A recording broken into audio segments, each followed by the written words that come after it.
friends. This is Tim Kirby Russia, where I, radio talk show host and political analyst Tim Kirby, discuss Russia with you.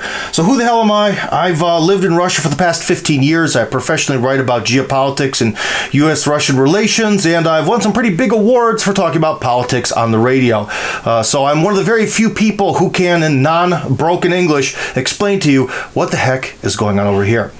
And as always, today we're going to have a big guest, but that's coming later on. We have Hunter Cawood, who is the head of RUPAC, the Russian American Political Action Committee. And boy, does he have a tough job ahead of him if he's going to make political action on Russia's side in Washington. But we'll hear more from him later, more from him about his possibly impossible dream. But anyways, today's big topic are myths revolving about Russia. Hunter's going to get into some myths in our discussion with him as well. And I think it's very important that we get into the source of the myths. Why are there so many myths and stereotypes about Russia in America especially? And why are they all negative? Let's talk about that.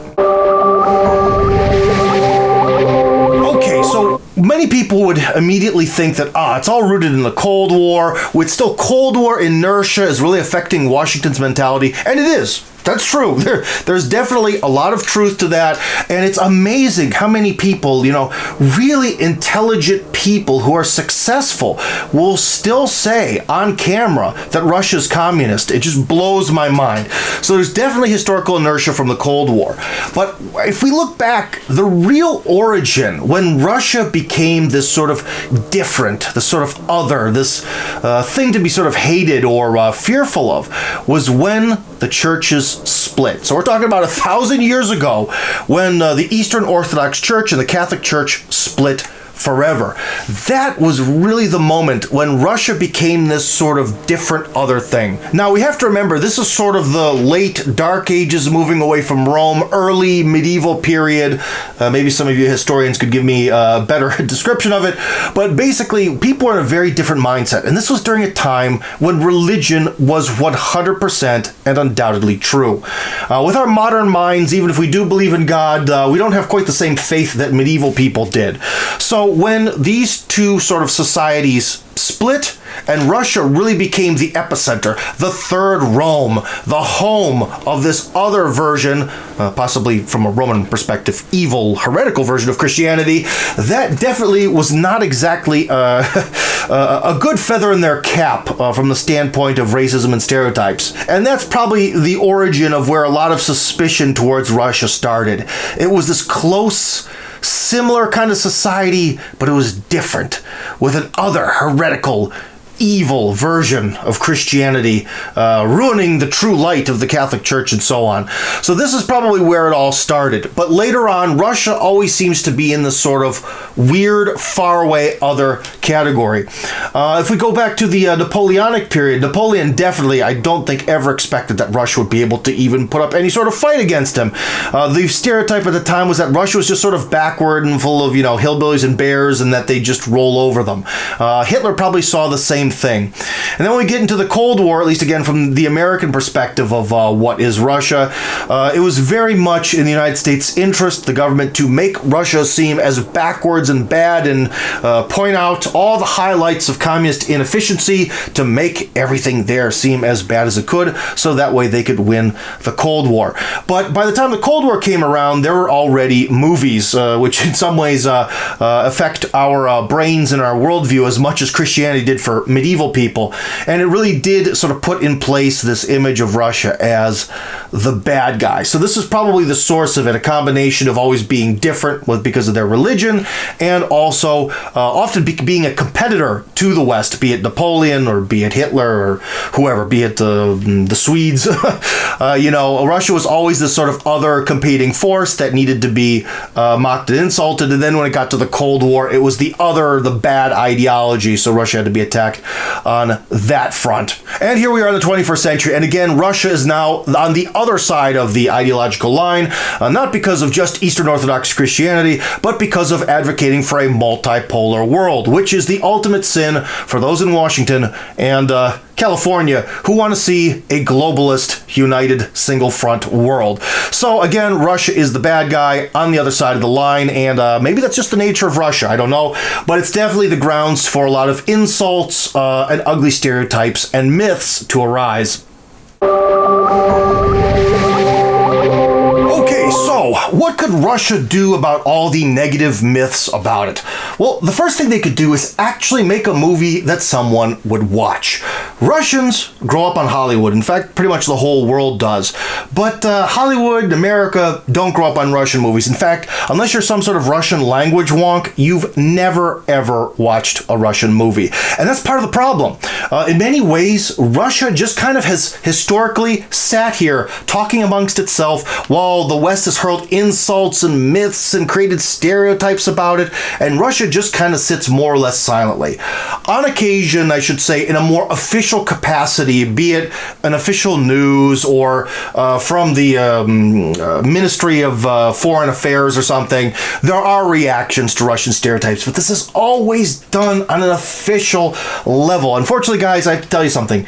In Russia, there's a disease I call officialness, and due to this officialness, Russians can't see the power of some simple PR, the power of movies and video games and how they affect our worldview. They just don't get that if Russia could make one movie that people could watch, it could change their whole perception the world over.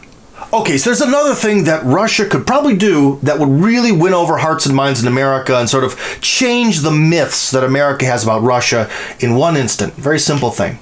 Now, I wrote an article about this, I think 3 or 4 years ago, well, during the Trump period anyways. So, my concept is this, and remember, I was laughed at for writing this article, but it's true, trust me. So anyways, the idea is like this. Trump and Putin are about to meet. Putin walks towards him. He produces an American football from somewhere, maybe he's a magician. He leans back and throws a perfect spiral pass to Trump. Now, if he did that, and we have to remember that supposedly Putin didn't know how to play hockey until he was already president. He never really did it, and he learned to play as an adult, as president. So if he could do that, he can learn how to throw a perfect spiral pass with an American football, no problem. Right?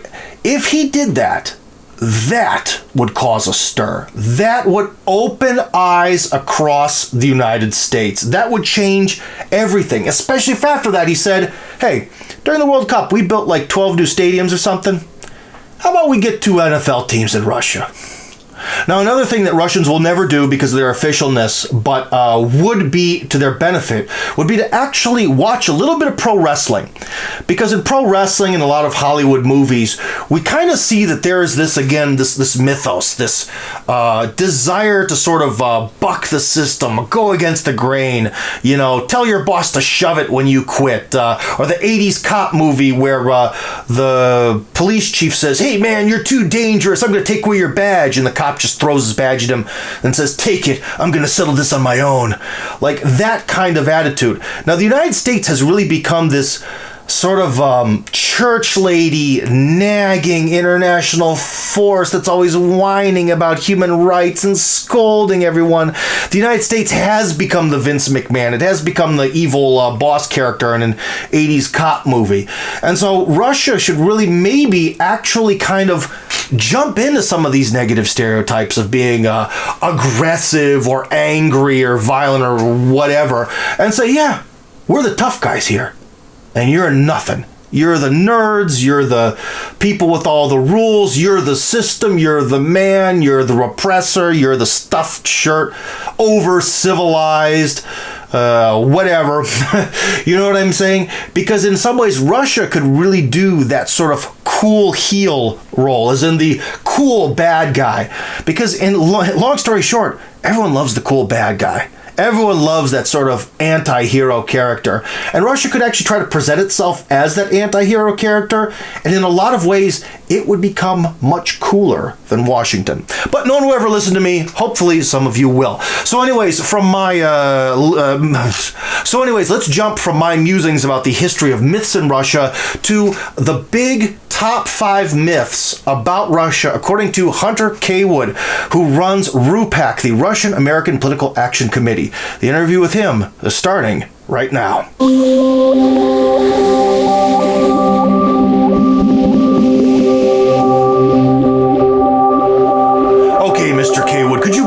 for us, what are these big myths about Russia that you feel are projected from Washington? Yeah, absolutely. So one thing that we see a lot in Western media coverage of Russia is these political myths about Russia's intentions, about Russia's mode for actions, and really kind of the personage of President Putin. So I have laid out at least 5 political myths that I think are the most egregious, the most popular and profound in Western media coverage. And so, for example, the first one I would say is the fact that Russia wants to basically take back its role, its status as a premier Soviet power. And essentially, so for example, when you're watching CNN, you're watching MSNBC, you see these correspondents and you see these guests really trump up President Putin's history and past as a KGB agent, and talk about this Soviet nostalgia that President Putin might have for, and that essentially explains his policies in Syria and Ukraine, and essentially this expansionism, this imperialism that they would then put on President Putin's intentions. The fact is that that's really not the case. We don't really see that in any of the rhetoric coming from the presidential administration here in Russia. We don't see that coming from the cores of power. President Putin himself is not trumpeting all the time that we need to make Russia great again. Okay, if Russia isn't the aggressor, then what about Syria and Georgia and a whole other big list of sins lobbed at the country from the mainstream media? So I would argue that the rationale from Russia's side is that Russia is more adopted the power, the philosophy of utilitarianism, and what that means is that Russia wants to do the most good for itself, but it also wants to do the most good for those around them, their countries, their allies, and so forth. And so what that means is obviously the primary motivation in Syria is that Russia has economic ties to Syria, Russia has a military base in Syria that obviously are intrinsic to its national interests. But beyond that, Russia sees its intervention in Syria as a stabilizing force. It sees it as making a positive humanitarian impact in the region, whereas regime change and intervention and toppling a UN-recognized government has the opposite effect.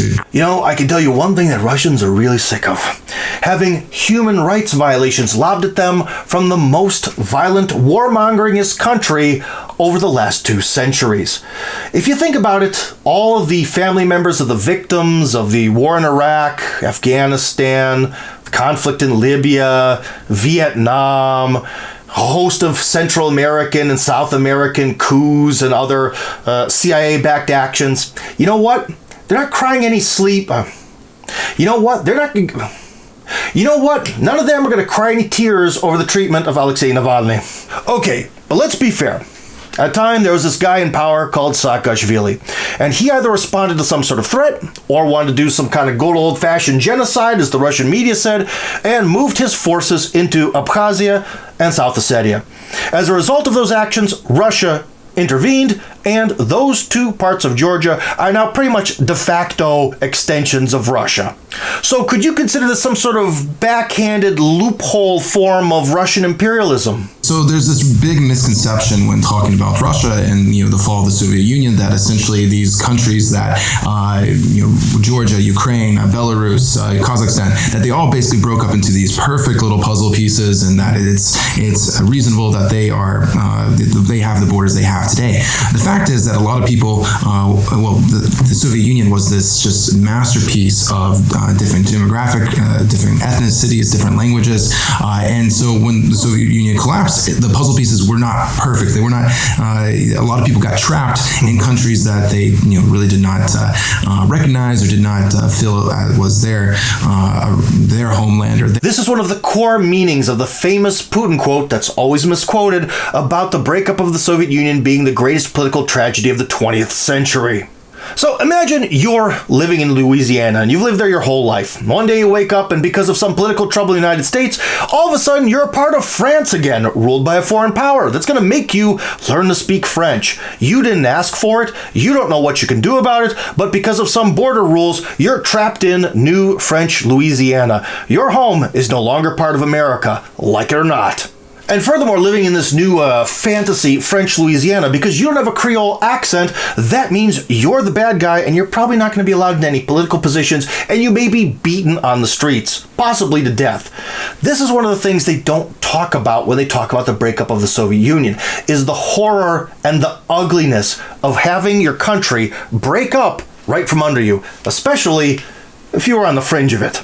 So it just makes me wonder, why don't people then understand the true horrors of the breakup of the USSR? It just seems so obvious. There's really no communication with these small groups, these people from these small regions. Their voice is not heard in mainstream media, and so there's no understanding that actually, well, for example, the majority of people who live in these regions are Russian speaking, that they sympathize more with the Russian culture, Russian heritage, and that there's obviously this big difference. And we can look back at different referendums that have gone over in the past 30 years, and these areas have continuously, constantly made it clear that they have an intention that they want to be part of Russia, or if not part of Russia, at least independent. We shouldn't forget that the referendum to save the Soviet Union passed some 77 to 23-ish%.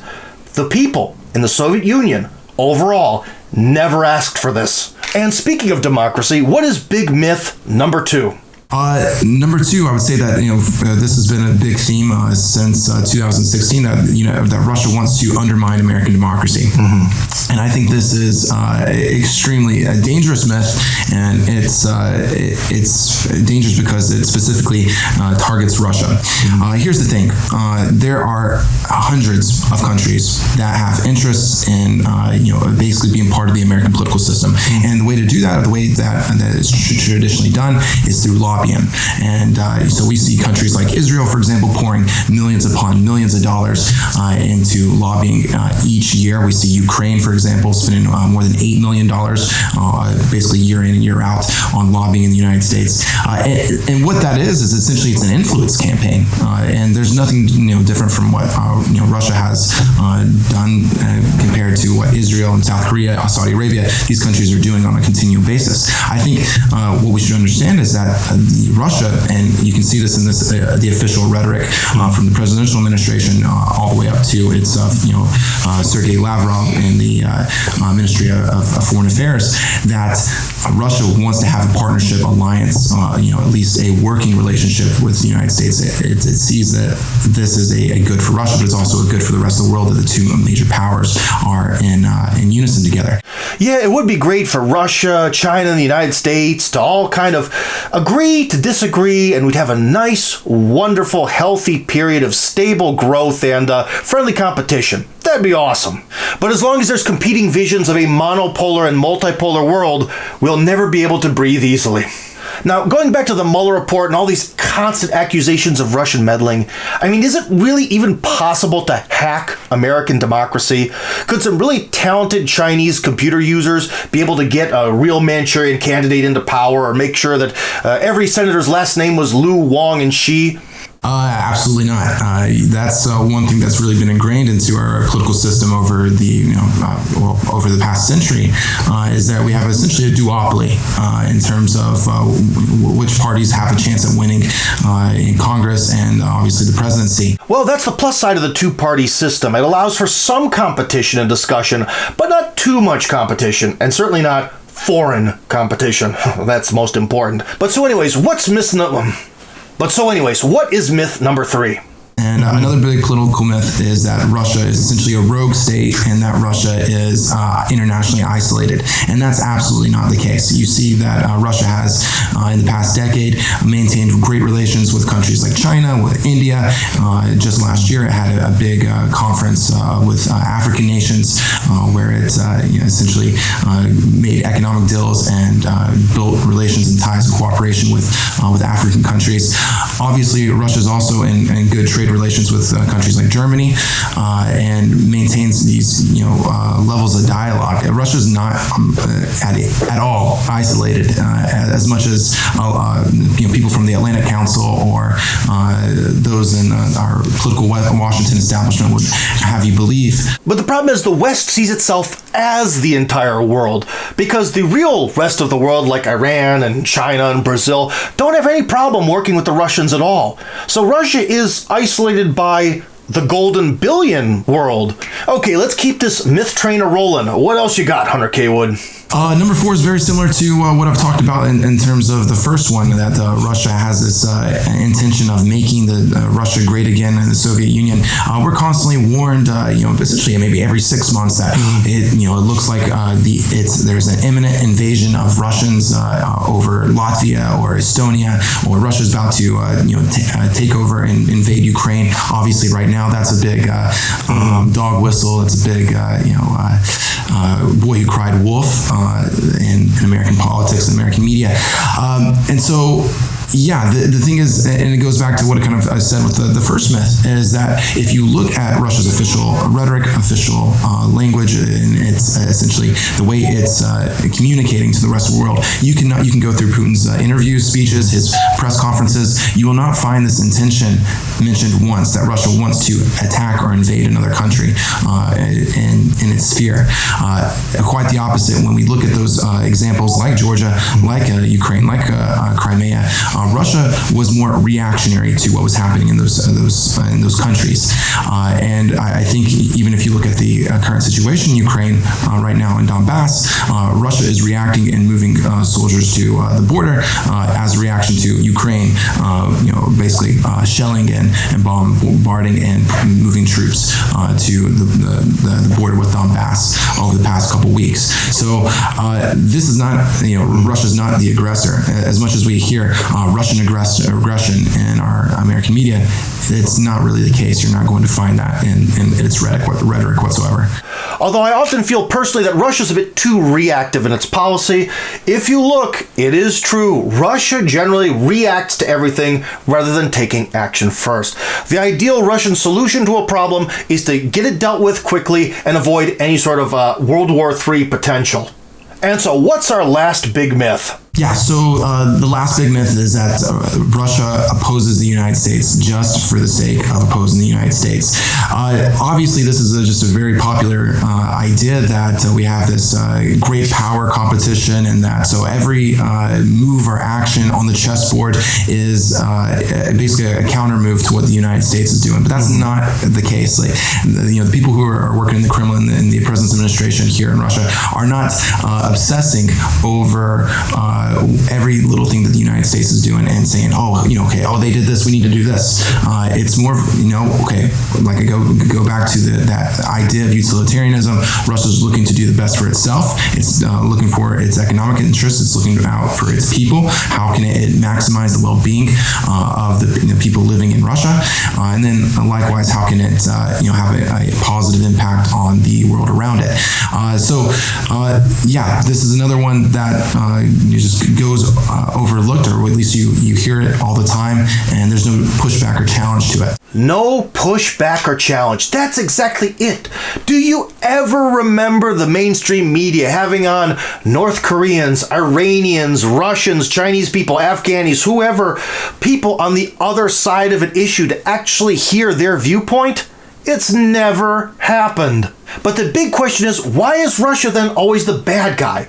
Does someone profit from this? Is it again this Cold War inertia? Or is it just pure acceptable racism? It's a combination of all three of the things that you actually mentioned. We have this inertia. A lot of the people who are still active in American policymaking in the Washington establishment, in our think tanks, and even President Biden's cabinet, they're people who were active during the Cold War, and they essentially grew up and developed professionally with this mentality of that the Soviet Union has to be pushed back. It has to be. This is our greatest challenge. And likewise, there's the other aspects. We have this kind of Russophobia that's allowed in polite society in the United States. That you can characterize Russians as aggressive or as evil or as mean or as thuggish as much as you want, and there's no essentially there's no cancel culture for that. We don't have any we don't have Russian Americans rising up and saying, hey, this is a racist representation of Russia and Russians in Hollywood. But maybe they should. Absolutely, I believe they should. I think that's if we want to change these dynamics, there has to be an answer to a lot of these myths and the origins of these myths and pushing back on that. And I like to think I'm an optimist. I'm optimistic about Americans and how Americans can change their mind. Hey, I'm optimistic about Americans too. I think American culture is wonderful, and I think America is going to experience a renaissance of its culture during my lifetime. Now, what I'm not very optimistic about are Washington and Hollywood. Okay, friends, so that was our interview with Hunter Cawood. Now, he said a lot more than is in this episode, so in a couple days, the full, unedited, uncensored interview with him will be released, and you can enjoy that if you want to hear a little bit more from him about going deeper into this topic. We can't have this program go on forever, although I do like to talk to myself. But anyways, guys, I really appreciate you sharing this program. It really helps me out. The algorithms are against us. Guys, got to share this program. Anyways, thank you very much for watching Tim Kirby Russia. We'll be back in a week.